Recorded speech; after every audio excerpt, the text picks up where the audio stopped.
آقایون، خانم ها، آقا پسر و دختر خانم ها، چی کار دارین میکنین؟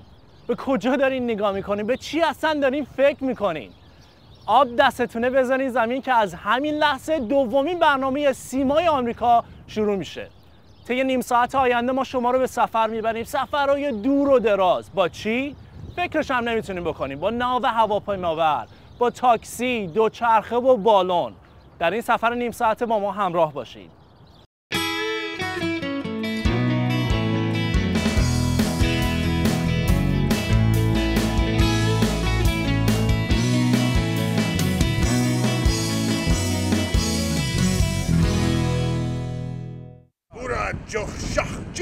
I am watching سیمای آمریکا.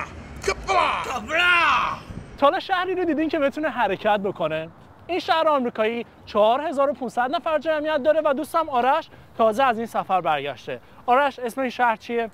ناو هواپیمای USS ابراهام لینکن. خب بگو ببینم چند روز توی این سفر بودی تو؟ یک هفته بیرون بودیم. یک هفته. چقدر روی کشتی بودی؟ فقط 3 روز. فقط 3 روز بودیم. فقط 3 روز اونجا. با کیا رفته بودی؟ رفتم با گیتا آریان و لوئیس رامیرز. بهترین خاطره‌ای که از این سفرت میتونی برامون بگی چیه؟ اینقدر قشنگ بوده که این هواپیمای جنگی از جلوی پامون بلند میشدن و همونجا میشستن. با هم دیگه این گزارش رو میبینیم. بارش جت جنگنده ها بر روی ناو هواپیمابر یه امر عادیه. وقتی این کلاهخودها و جلیقا رو به لوئیس و آرش و من دادن، فکر کردیم آیا واقعا لازمه؟ بعد دیدیم بی‌دلیل نیست. از 0 به 180 کیلومتر در ساعت پرواز در یک آن. چه هیجانی و چه زیبا. اما فرود بر روی ناوی که در حرکته هم بسیار جذاب و دیدنی بود. کاری نه چندان ساده. ایست کامل از سرعت 120 مایل در ساعت در یک لحظه فقط، اون هم با کمک اون حلقه‌ای که پشت این جت قرار داره و خلبان باید با مهارت تمام به این تناب آهنین روی ناو گیر بده تا بتونه که در جای خود میخوب بشه. اما جت‌ها تنها پرنده‌های ناوها نیستند و بنا به تجربه به ما ثابت شد چرخش ملخ‌های هلیکوپترها خیلی میتونن مزاحم گزارشگری باشن. باور اینکه این همه جت زیر سقف این آشیانه جا بگیرن سخته و اینجاست که باید گفت شنیدن که باور مانندی دیدن. 4 آسانسور 2 عدد در هر طرف عرشه ناو جت‌ها را از آشیانه به عرشه و بالعکس منتقل میکنه. چقدر ساده بودم که فکر میکردم این سلاح جت هست، ولی مخزن سوخت از آب در اومد. موشک‌ها و بمب‌ها اینجا هستند، البته غیر مسلح. این جزیره آهنین شناور هر 25 سال یک بار سوختگیری میکنه. با تشکر از نیروی اتمی. 18 طبقه هم داره. برای بالا و پایین رفتن پرسنل باید خیلی ادب و سرعت به خرج بدن تا راه بندون نشه. هر اعزام حدود 4500 ملوان و افسر رو 6 الی 7 ماه به آبهای جهان میبره. از تماشای آب خلیج فارس هم که هیچ وقت آدم خسته نمیشه. برگردیم توی کشتی. از هر جای ممکن استفاده بهینه شده. فروشگاه کشتی هم که نیازهای اولیه رو تامین میکنه و البته سلمونی هم فراموش نشده. چند آشپزخونه هم روزانه حدود 20,000 وعده غذا تهیه میکنن. اما بعضی از شهروندان این ناو مثل راب محمد و 11 مسلمون دیگر کشتی به خاطر دین خودشون همه غذاها رو نمیخورن. مثل آرش خود ما که البته او گیاهخوار است. نکته جالب توجه دیگه این که مثل خود آمریکا ساکنین این کشتی هم از نژاد و رنگ و سابقه و از همه جای دنیا هستن. این شهر شناور هیچ وقت در خواب کامل نیست. بعد از یک شیفت کاری 12 ساعته ملوانا و خلبانا به هر کاری که میخوان میپردازن. حتی هیچ کار. جای شما خالی.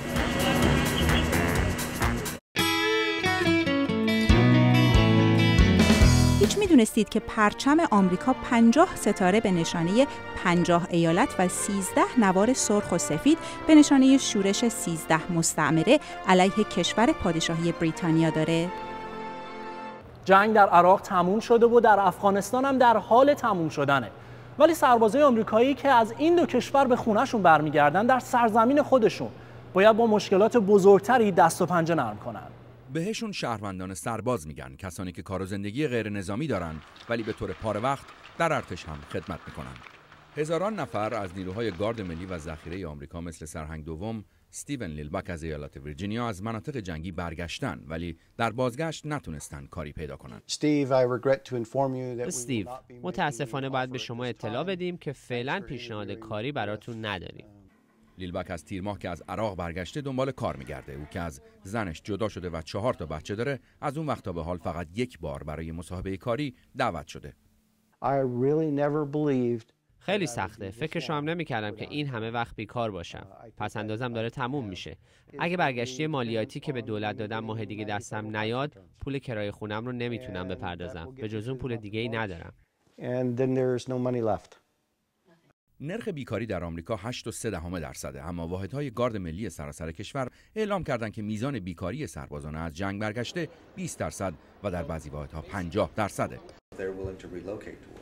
ژنرال دانیل نیلان عضو گروه کاری کاخ سفیده و هدفش حل مشکل بیکاری نیروهای گارد ملی و ذخیره آمریکاست، ولی هنوز راه حلی پیدا نکرده. راجع به خیلی چیزها بحث و بررسی میکنیم. هرچی بیشتر بررسی میکنیم چیزای بیشتری دستگیرمون میشه و فکر میکنم بیشتر باید تحقیق کنیم تا بفهمیم چه اتفاقی افتاده. ارتش میگه نیروهای گارد ملی و ذخیره به اندازه سربازان و کادر تمام وقت ارتش به آموزش و دوره‌های کارآموزی و کاریابی دسترسی ندارن و واجد شرایط این برنامه‌ها نیستن. بعضی از اعضای گارد ذخیره میگن خیلی از استخدام کنندگان گارد برای استخدام به مناطق روستایی میرن که نرخ بیکاری بالاتره. بعضی از مدافعان حقوق سربازان میگن رؤسای شرکت‌ها مایل نیستن کسانی رو استخدام کنن که ممکنه به مناطق جنگی اعزام بشن. آنها از این نگرانند که نرخ بالای بیکاری شهروندان سرباز ممکنه آمادگی نظامیشون رو کم کنه. وقتی بیکاری بین سربازان 30% یا حتی 40% و 50% باشه، روی آمادگی نظامی اونها مخصوصا از نظر روحیه و روانی تاثیر میذاره. باید براش چاره‌ای بکنیم پیش از اینکه وضع به مرحله بحرانی برسه. اما برای سرهنگ لیلباک وضع بحرانی همین الانه. داره اسباباشو جمع میکنه تا از خونه کرایه‌ایش بیرون بره و آماده بشه برای بدترین شرایط.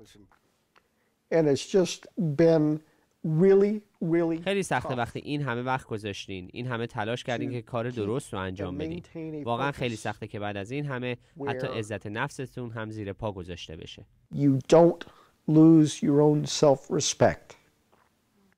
وزارت دفاع برای کمک به کاریابی نیروهای گارد ملی و ذخیره طرح‌های زیادی داره، از جمله برنامه‌های آموزشی اجباری برای کاریابی سربازانی که از این به بعد میخوان به زندگی غیر نظامی برگردن.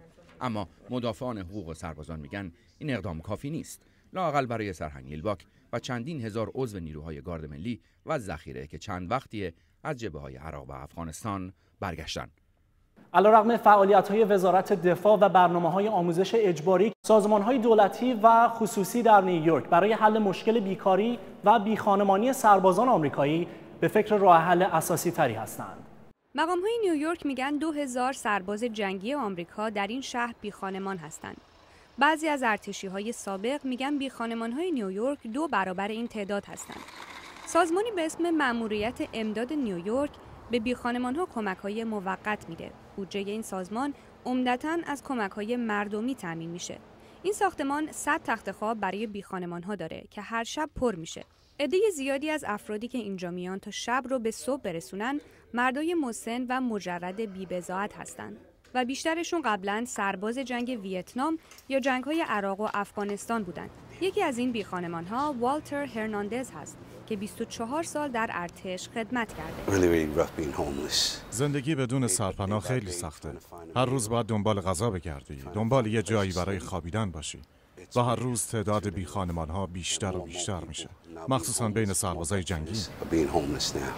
هرناندز همینجا غذا میخوره و تا پیش از اینکه جای دیگه‌ای برای زندگی پیدا کنه، همینجا زندگی میکرد. مأموریت امداد، خوراک و پوشاک، حمام و لباسشویی در اختیار افرادی قرار میده که اینجا زندگی میکنن. یک گروه خصوصی به نام پروژه اریها خونه و اقامتگاه دائمی در اختیار بیخانمان‌های نیویورک قرار میده.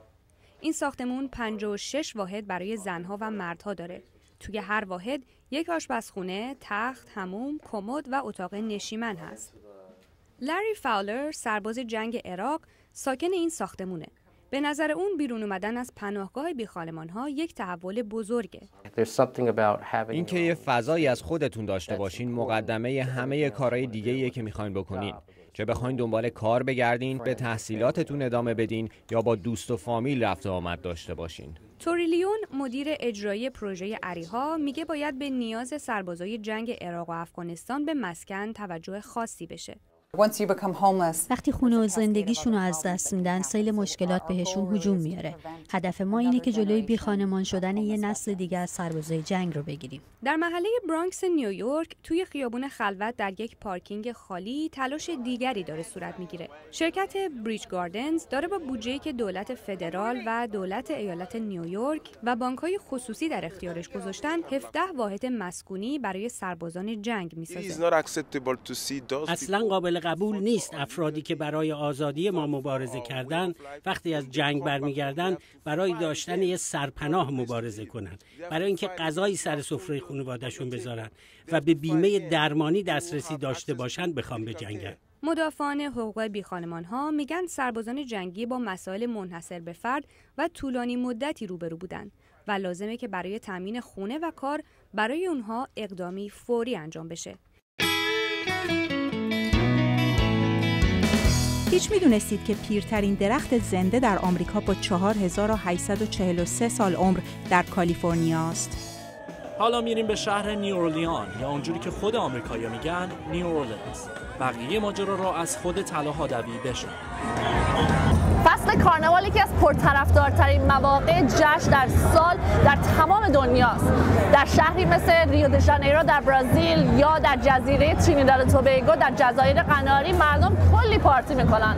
در آمریکا فصل کارناوال همون ماردیگراست. همکارم سحر سرشار خودم اومدیم تا شهر نیو اورلینز در ایالت لوئیزیانا تا ببینیم مردم اینجا این کارناوال رو چجوری برگزار میکنن. بزرگترین نمایش رایگان روی زمین است. این روزها موسم ماردیگرا یا کارناوال‌های خیابانی در شهر نیواورلینز، ایالت لوئیزیانا است. یکی از بزرگترین جشنواره‌های سالانه در آمریکا. صدها هزار نفر در 12 روز به خیابان‌ها می‌ریزند و جشن و شادی برپا می‌کنند. تا به حال مراسمی مثل این ندیدم. فرهنگ، احساسات آمیخته با این جشن بی‌نظیره. آدمو جذب میکنه. همچین اتفاقی تو شهرهای دیگه نمیفته. میایم اینجا که فقط بهمون خوش بگذره. اسم نیوورلین با ماردیگرا به هم گره خورده و ما تلاش میکنیم که همینجوری ادامه پیدا کنه. اولین بار ماردیگرا در سال 1235 شمسی برگزار شد. امروز 50 رژه در مدت 200 ساعت انجام میشه و شرکت کننده ها تقریباً 480 کیلومتر راهپیمایی میکنن. هر کسی میتونه شرکت کنه. خیلی خوش میگذره. فرصتیه برای اینکه از مسائل جدی روزمره دور بشیم و با دوست و رفقا وقت بگذرونیم. 75 سالمه و 38 ساله که پشت سر هم به این مراسم میام. ماردیگرا به فرانسوی میشه فت تیوزدی یا سه‌شنبه چاق. در این شب مسیحا هر چی که دلشون میخواد از مشروبات الکلی تا هر نوع غذای چرب رو میتونن بخورن. چرا؟ چون که از فرداش هیچ کدوم از این کارا رو نمیتونن انجام بدن. نسبتاً مثل همون ماه رمضان خودمون. اما این جشن بی‌وقفه به شکل‌های مختلف برگزار میشه. رایج‌ترین شکلش سوپر کرو ماردیگرا هست. 50 رژه مختلف در خیابون‌های اصلی شهر برگزار میشه. یکی دیگر از این ماردیگرا مربوط به بالا شهریاست. اما در اون مراسم هم شما غذا و نوشیدنی‌های خودتون رو میارین. و ماردیگرا در خیابون معروف بوربون بیشتر برای همجنسگراها اجرا میشه. و اولین رژه آمریکایی‌های آفریقایی تبار به اسم زولو. رژه زولو در واقع یکی از رژه‌های معروف نیوورلانه. این رژه واکنش آمریکایی‌های آفریقایی تبار به برگزاری مراسم به صورت کاملاً اشرافی بود. هرچند که ماردیگرا بزرگترین جشن مجانی دنیاست، ولی برای صاحبان مشاغل شهر یه فرصت اقتصادی پرسود و چند میلیون دلاریه. حدود 1 میلیارد دلار درآمد از این راه برای شهرمون میاره. 1 میلیارد دلار که اغراق، ولی مطالعه اخیر دانشگاه تولین نشون داد که تأثیر این جشن بر اقتصاد در حدود 144 میلیون دلار بوده. برای شرکت کننده ها در جشن ماردیگرا بهترین قسمت خود لباس هاست. احساسات درونیشون رو با پوشیدن لباس‌های جور و جور نشون میدن. فرصتیه که شخصیت درونیشون رو نشون بدن ولی مردم طردشون نکنن. دیشب تو خیابون چادر زدیم تا یه جای خوب برای تماشا پیدا کنیم. همونجا باربیکیو درست کردیم و خوردیم. این برای من بهترین چیزه. هیچ جای دیگه نمیتونین چنین احساسی رو تجربه کنی. ولی چیزای خوب هم به آخر میرسن. از نصف شب سه‌شنبه چاق ایام روزه شروع میشه. زمان روزه گرفتن و توبه تا روز عید پاک. 3 چیز توی نیویورک نظر هر تازه واردی رو به خودش جلب میکنه. اولیش ساختمان‌های بلند و آسمون خراشاشه. دومیش هم پیاده‌روهای خیلی شلوغشه که مردم این مور و ملخ از کنار همدیگه رد میشن و به همدیگه هم هیچ اعتنایی ندارن. سومیش هم تاکسی‌های زرد رنگ نیویورکن که رانندگیاشون هم عین تهران خودمونه. نه تو بوق زدن کم میارن، نه توی ویراژ دادن و لای کشیدن. همکارم ملودی صفوی ما رو با بعضی از این راننده ها آشنا میکنه. راننده‌های تاکسی‌های زرد نیویورک که زندگی رو مثل خون توی رگ‌های این شهر شلوغ و پر جنب و جوش در جریان نگه می‌دارن، عمدتاً از پیشینه‌های مختلف فرهنگی و کشورهای نظیر هند و پاکستان و خاور دور میان و در محله‌های حاشیه شهر منهتن مثل بروکلین، کوینز، استاتن آیلند و برانکس زندگی میکنن. ساعتهای کاری اونا طولانی و به گفته خودشون فوق‌العاده خسته کننده است، چون رانندگی در نیویورک شلوغ مستلزم تمرکز حواس کامل و دائمه. باید همه جا رو زیر نظر داشته باشی و مغزت مثل کامپیوتر کار کنه. باید مدام همه رو نگاه کنی و حواست به پلیس باشه که جریمت نکنه. برای همین خیلی سخته. گرفتن تاکسی تو نیویورک هم فوت و فن خاص خودشو داره و آدم باید بلد باشه که چجوری و کجا جلوی تاکسی رو بگیره. معمولاً قیمت تاکسی با $2.50 شروع میشه و هر 1/5 مایل 40 سنت به اون اضافه میشه. مسافرها اغلب اوقات البته اگه از رانندشون راضی باشن به اون 10 تا 20% انعام میدن.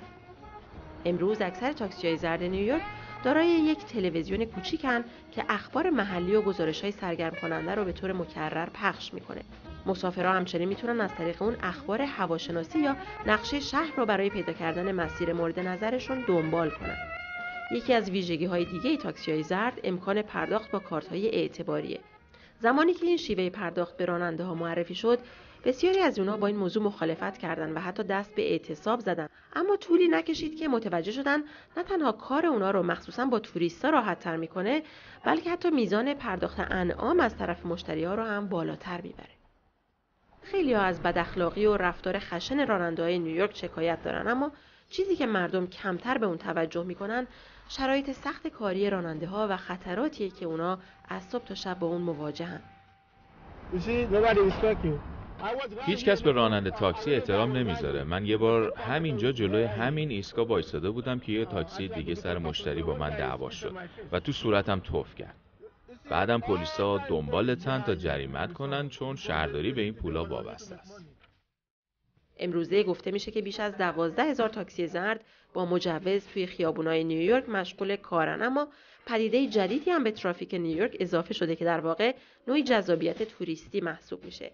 پدیکب یا تاکسی دوچرخه‌ای از همون ریکشای هندی کپی برداری شده که با نیروی انسانی کار میکنه. این بهترین وسیله است. بنزین نمیخواد، فقط با آب و آب میوه کار میکنه. راننده‌های پدیکب که معمولاً در اطراف اماکن توریستی شهر جمع میشن، معتقدن که میتونن برای تاکسی‌های زرد رقیبای مناسبی باشن. ما سر مردم کلاه نمیذاریم. باشون مؤدب برخورد میکنیم و قبل از اینکه سوار بشن قیمتامون رو بهشون میدیم. جونشون برامون با ارزشه، مثل جون خودمون. با اینکه استفاده از پدیکب به عنوان یه وسیله نقلیه جدی هنوز برای خود نیویورکیا به اون صورت جا نیفتاده، اما توریستا با علاقه از اون استقبال میکنن. مثل این زوج آمریکایی که به نیویورک اومدن تا سالگرد اولین بوسه زندگیشون رو جشن بگیرن. از شرق آمریکا شما رو مستقیم میبریم به غرب آمریکا. هر چقدر که دیدیم توی نیویورک بیل بشوه، کالیفرنیا به داشتن قوانین خیلی سفت و سخت در مورد اتومبیل معروفه که همکارم مانالیزا نور ما رو با این قوانین بیشتر آشنا میکنه. جیسی اگیلرا در فروشگاه اتومبیل خود در غرب لس آنجلس روزانه میزان تولید گازهای سمی 10 تا 15 خودرو را اندازه می‌گیرد. بر اساس مقررات کالیفرنیا، آزمون‌هایی که میزان تولید گازهای سمی تولید شده خودروها را اندازه می‌گیرند، برای خودروهایی که از 6 سال بیشتر عمر کردند، هر 2 سال یک بار ضروری است. به گفته اگیلرا، خودروهایی که از ایالت‌های دیگر می‌آیند و می‌خواهند در کالیفرنیا ثبت شوند، باید از این مقررات پیروی کنند، حتی اگر جدید باشند. مقررات کالیفرنیا در آزمایش گاز خودروها نسبت به تمام جاهای دیگه کشور سخت‌تره. اگیلرا 30 سال است که متخصص اتومبیل بوده و تحولات مقررات در زمینه تولیدات گازی اتومبیل در کالیفرنیا را شاهد بوده است. من در سال 1961 در همینجا متولد شدم و توی این دوده ها بزرگ شدم. من شاهد طرح و اعمال و همچنین موفقیت تمام این مقررات برای کنترل میزان گاز خودروها بودم. هوای اینجا الان تمیزتر شده. این مقررات روز به روز سخت‌تر هم می‌شود. اخیراً یک آژانس دولتی مربوط به هوای کالیفرنیا به نام کمیته هوای پاک کالیفرنیا لایحه‌ای به نام برنامه پیشرفته خودروهای تمیز تصویب کرد. این طرح خواستار کاهشی 75% در میزان تولیدات گازهای سمی خودروهاست و همچنین می‌خواهد میزان تولید گازهای گلخانه‌ای در خودروهای جدیدی که از سال 2025 تولید می‌شوند را به اندازه 34% کاهش دهد. همچنین با رشد بازار خودروهای برقی، این مقررات جدید می‌خواهند که تا پیش از سال 2025 یک خودرو از هر 7 خودرویی که در کالیفرنیا به فروش می‌رسند یا هایبرید باشند و یا میزان تولیدات گازهای سمی آن به 0 کاهش یابد. بر اساس گزارش انجمن آمریکایی ریه، میزان آلودگی اوزونی لس آنجلس از همه شهرهای آمریکا بیشتر است. اما به گفته اگیلرا، سیاست‌های سختگیرانه کالیفرنیا راه را برای تلاش‌ها در مبارزه با آلودگی هوا و سطح ملی و همچنین بین‌المللی آماده کرده است. نماینده‌های زیادی از کشورهای مختلف به کالیفرنیا اومدن تا سیستم مقرراتی ما رو مطالعه کنند، چون مقررات جدی داریم. مراکز تست تولیدات گازی خودرو در کالیفرنیا نیز نقش مهمی در تبلیغ هوای سالم خواهند داشت. به گفته آگیلرا، یک طرح ملی جدید قرار است بر فعالیت این مراکز نظارت کند تا اطمینان حاصل شود استانداردهای لازم اعمال می شوند. آگیلرا میگوید کمک فناوری جدید به تولید خودروهای هوشمندتر باعث خواهد شد تا تست تولیدات گازی خودروها توسط انسان به زودی منسوخ شود. او آینده ای را می‌بیند که در آن دولت می‌تواند به صورت خودکار و بدون واسطه انسان میزان تولیدات گازی خودروها را اندازه بگیرد. با این حال او معتقد است که در کنار تبلیغ برای تولید خودروهای هوشمندتر، اعمال مقررات سفت و سخت هنوز ضروری و برای کالیفرنیا مفید است. هیچ میدونستید که ایالت مینسوتا 11842 دریاچه داره که وسعت هر کدوم از اونها از 40,000 متر مربع بیشتره؟ شاید بعضی از شما کرایه کردن دوچرخه تو ایران رو یادتون باشه. این مسئله توی امریکا هم تازگی خیلی رایج شده که هم از نظر هزینه پارکینگ و بنزین به شما کمک میکنه، هم خب یه ورزشی هم هست و به سلامتیتون کمک میکنه. اینجا یکی از ایستگاه‌های پارک دوچرخه در جنوب شرقی واشنگتنه. کرایه کردن دوچرخه از اینجا مثل آب خوردنه. فقط لازمه کارت اعتباریتون رو اسکن کنید. اگه کارتتون رو قبول کنه میتونید نوع عضویتتون رو انتخاب کنید و بعدش دستگاه رسیدتون رو چاپ میکنه و رمز باز کردن قفل یکی از دوچرخه‌ها رو بهتون میده. با وارد کردن رمز چراغ سبز میشه و دیگه میتونید دوچرخه سواری رو شروع کنید. کسانی که عضویت سالانه دارن یک کلید پلاستیکی میگیرن که داخل این قفل الکتریکی میره. دوچرخه رو به همین راحتی هم میشه پس داد. میتونین به هر ایستگاهی که میخواین برین و دوچرخه رو هول بدین داخل قرارگاهش. دولت محلی واشنگتن این طرح رو از سپتامبر 2010 به اجرا گذاشت و تا حالا 134 ایستگاه توزیع دوچرخه و 110 دوچرخه در سطح شهر توزیع شده. خیلی خوبه. من هر روز با این دوچرخه ها به مدرسه میرم. کریس هولبن مدیر پروژه این برنامه در واشنگتنه. این برنامه عضویت‌های متنوعی رو ارائه میده. عضویت یه روزه، 3 روزه، 1 ماهه و 1 ساله. کریس میگه تعداد اعضای سالانه هر روز بیشتر میشن. ما الان حدود 20,000 نفر با عضویت سالانه داریم که هر موقع بخوان به دوچرخه دسترسی دارن. 90,000 نفر هم توریستا و مسافرایی بودن که 1-2 روز سوار دوچرخه شدن. تو سال قبل از این دوچرخه‌ها 1 میلیون دفعه استفاده شده. کریس میگه توی یه آماری که از اعضا گرفتن معلوم شد 5% اعضا کسایی هستن که اگه این دوچرخه ها نبودن مجبور میشدن از اتومبیل استفاده کنن. اون میگه همین باعث میشه رفت آمد اتومبیل ها 50,000 بار کمتر بشه. در کشورهای در حال توسعه خیلی از آدم‌ها دوچرخه رو وسیله رفت آمد فقرا به حساب میارن و اتومبیل رو نشونه‌ای از موقعیت اجتماعی خوب. اما به گفته کریس چهره‌های سرشناس ملی در این کشورها میتونن به تغییر این تصویر کمک کنن. به نظر من یکی از چیزهایی که کمک میکنه اینه که افراد مشهور در مقام‌های بالای سیاسی یا اجتماعی دوچرخه سواری رو به دلایل سلامتی یا محیط زیستی تبلیغ کنن. البته باید مسیرهای امنی هم برای دوچرخه سواری درست کرد که این میتونه کار دولت و شهرداری باشه.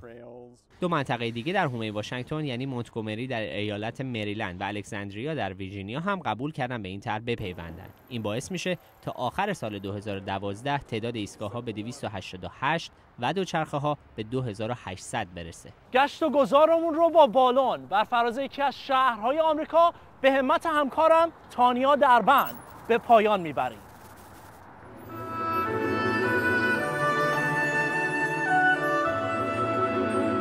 زمان 6 صبح 12 ژوئیه. مکان شهر استیمبوت اسپرینگز. جمعیت زیادی از نقاط گوناگون آمریکا برای تماشای رنگین‌ترین روز تابستانی به این شهر کوهپایه‌ای آمدند. استیمبوت اسپرینگز در ارتفاع 7000 پایی رشته کوههای راکی در ایالت کلرادو واقع شده. این شهر که به شهر اسکی مشهور است، تابستان‌ها به مکانی تفریحی با جشن‌ها و برنامه‌هایی در فضای آزاد تبدیل می‌شود. به زودی آسمان به نقش و نگار 40 بالون مزین می شود. امسال استیمبوت اسپرینگز 28مین جشنواره پرواز بالون‌های گازی را جشن می‌گیرد. ترکیب رنگ‌های زنده بالون‌ها با پس‌زمینه کوهستان‌های راکی آثار نقاشان چیره دست را به یاد می‌آورد.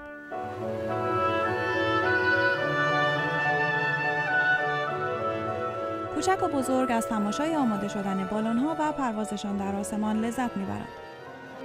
لازمه شرکت در جشنواره 50 ساعت تجربه بالون را نیست. به علت محدود بودن جا، تنها شمار ویژه‌ای بالون می‌توانند در این رویداد شرکت کنند. استن نام خلبانی است که قرار است ما را به بلندای آبی آسمان ببرد.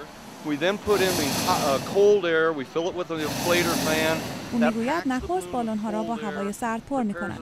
سپس با مشعل‌های گازی هوای گرم داخل آنها می‌کنند که باعث بالا رفتنشان بشود. در این سفر با ما همراه شوید. بالا رفتن بالون آرام و روان صورت می‌گیرد. مهمترین امر در پرواز امنیت سرنشینان آن است.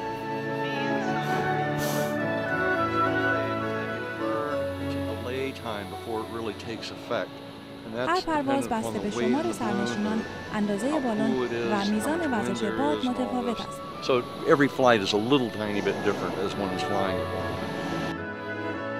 تماشای کوهستان‌ها و مناظر خیره کننده کلرادو از آن بالا تجربه بی‌نظیر است.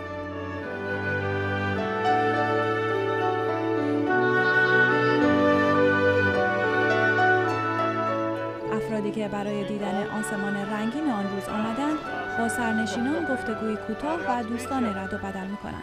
Hot coffee down there? That's used.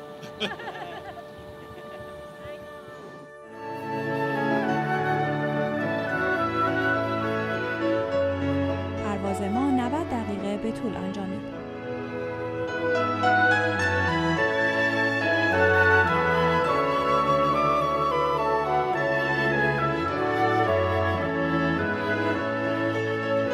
استن با بیسیم با زمین در ارتباط است. آن طرف خط دامادش برای کمک آماده می شود.